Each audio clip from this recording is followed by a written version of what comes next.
Now, a lot of people worry about DPA coming for their jobs because, well, it's pretty awesome what it can do. Digital process automation, or DPA, describes the use of technology to automate and repeatedly complete complex business tasks or activities. It is often used when speaking about process improvement or business process management, BPM.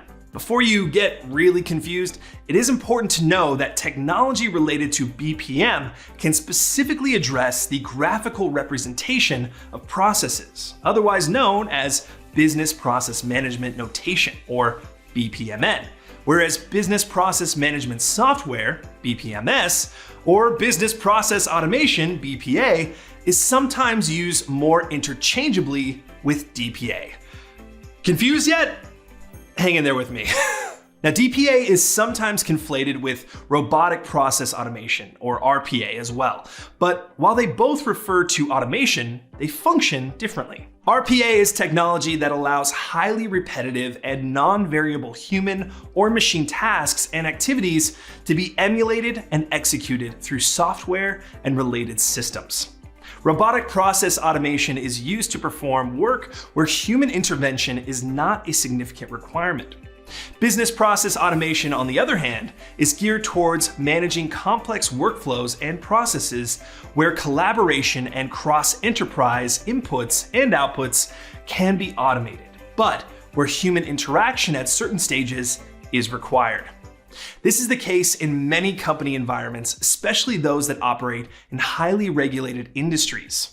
Interpretation, anticipation, and critical thinking come into play, and BPM technology allows for greater flexibility and adaptability than RPA can offer at this time.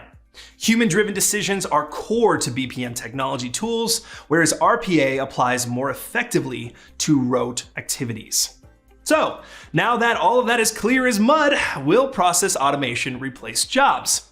Some believe utilizing automation to perform repetitive tasks, once given to manufacturing employees, will result in a decrease in employment, but that is simply not true. Yes, here is your answer. It is not coming for your job. Ironically enough, there is actually a shortage of labor in many areas of the industry, including manufacturing. According to a study conducted by Deloitte and the Manufacturing Institute, the skills gap that continues to emerge may mean that 2.1 million jobs could go unfilled by 2030 in the US alone. Okay, now that's job security right there. Though factory jobs are being redefined, they are not going away. In fact, there are 3 categories in which manufacturing jobs are expanding rapidly. Those 3 categories are tech and engineering automation specialists, IT solution architects, and data scientists. Each one of these categories will be vital in bringing manufacturing industry into the future of Industry 4.0. The skills and qualifications required of manufacturing roles will change, but the need for them will not go away. If anything, the demand will only continue to increase. You know, my grandma, she was right. I should have been a data scientist. Sorry, Grandma. Sorry. Thanks very much for watching. Please feel free to schedule a demo to learn how we can help you to continue achieving business excellence using the link below this video. Stay tuned for more helpful videos, and we will see you next time.